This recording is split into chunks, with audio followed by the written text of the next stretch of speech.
Just arrived here in Tirana.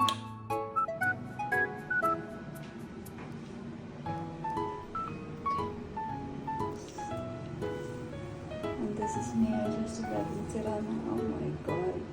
My head aches. Hello guys. Good afternoon. Time check.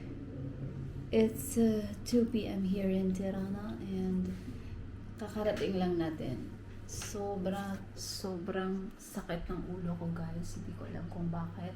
Siguro kasi hindi ako masyadong nakatulog the day or the night before. Yeah. Para akong nasusuka na ang sakit ng ulo ko dito bandang here. I think I just need to eat and then sleep a little before I go out kasi feeling ko hindi ko talaga kakayanin lumagas and mag-ikot ngayon. So, I bought this from the airport. So, buti na lang meron akong naka-ready na food. Grabe lang pala nito.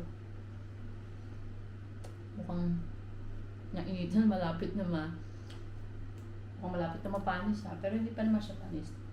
So, story time. So, kung pupunta kayo ng Albania, make sure that meron kayong proof na you will be staying here for those days within the validity ng visa mo.